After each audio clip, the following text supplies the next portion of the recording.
amid intense heat wave, people are coming out in large number in rural areas to cast their vote. You can see here at Kachwa village, we are here in Kachwa village, where a large number of women and voters are in queue to waiting for their turn.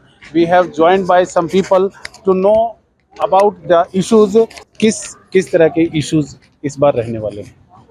सबसे बड़ा issue तो है बेरोजगारी और महंगाई, क्योंकि बेरोजगारी के कारण लोग बच्चे विदेशों में भाग रहे हैं अपना किला ज़मीन पैसा जायदाद बेच करके।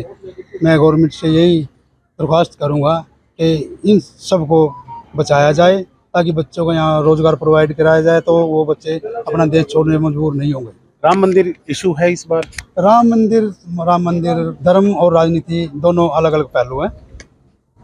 मंदिर में जाके तो पुजारी बनना है, या किसी यूनिवर्सिटी बहुत बड़ी यूनिवर्सिटी IIT IIT कुछ ऐसे देश में बनते तो बच्चे रोजगार मिलता उनको पढ़ते। सर क्या मानते हैं किस तरह के इश्यूज इस बार रहे हैं? आप वोटिंग करने आए हैं, किन मुद्दों पे वोटिंग कर रहे हैं आप? वोटिंग बेरोजगारी पे है, वोटिंग महंगाई पर है, वोटिंग तो इन्हीं मुद्दे हैं जो 10 साल में नहीं पब्लिक को सरकार दे पाई। नेशनल सिक्योरिटी को लेकर लोग कहते हैं कि नेशनल सिक्योरिटी बीजेपी मतलब नेशनल सिक्योरिटी के ऊपर उनका फोकस रहा है, तो क्या मानते हैं? नहीं ऐसा कुछ नहीं रहा। पब्लिक समझ गया, परिवर्तन चाहती है, परिवर्तन हो रहा है। 5 तारीख को आप देख लेना, परिवर्तन 102% होगा। तो सर आप क्या मानते हैं, क्या मुद्दे रहे हैं इस बार आप वोट डालने आए हो, क्या मुद्दे हैं? सर मेन मुद्दे शिक्षा, बेरोजगारी, महंगाई। राम मंदिर की बात चल रही थी, कोई बात नहीं, देखो राम तो सबके हैं और राम को लाने वाला कोई नहीं है। राम हम सबको लेके आए, राम को हम कौन है लाने वाले? राम जी हमें सबको लेकर आए, वो अलग मुद्दा है, लेकिन राजनीति एक अलग मुद्दा है।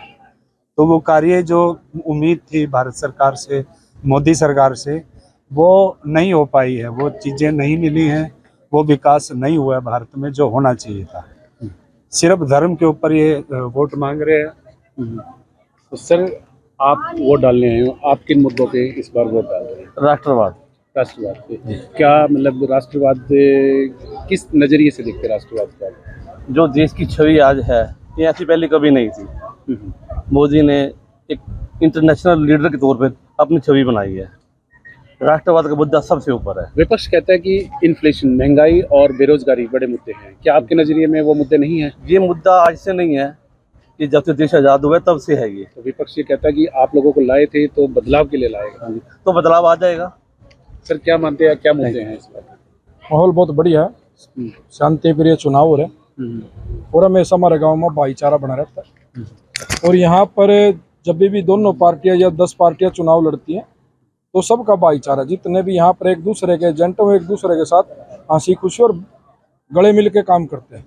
आपके नजरिए में मुद्दा क्या है? बेरोजगारी भी है और राष्ट्रवाद भी है, दोनों मुद्दे हैं। क्या मुद्दे रहने वाले इस बार? मुद्दे सर देखिए, जब हम अंतर्राष्ट्रीय स्तर की बात करें तो पहले जो डिग्निटी थी जो इंडिया की वो अलग थी। जब से इस देश में मोदी जी ने अपनी प्रतिनिधित्व किया है प्रधानमंत्री के तौर पर, तो भारत की एक आइडेंटिटी बनी है वर्ल्ड के अंदर। तो अंतर्राष्ट्रीय लेवल पर देखें तो उसने भारत को 4 कदम आगे लाया sir.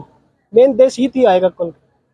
So people in Kachwa village, they are very firm that the nationalism is an important issue. However, the people also are raising the issue of inflation as well as unemployment. Ram Mandir is no issue at all here in Kachwa village, and they are saying that बेरोजगारी को वो एक मुद्दा मानते हैं, बेरोजगारी उनकी खत्म होनी चाहिए। वो बदलाव के लिए भी वोट दे रहे हैं, वो राष्ट्रवाद के लिए भी वोट दे रहे हैं। तो inflation, unemployment and nationalism are the issues in rural areas. Parveen Arora, Tribune network, Karnal.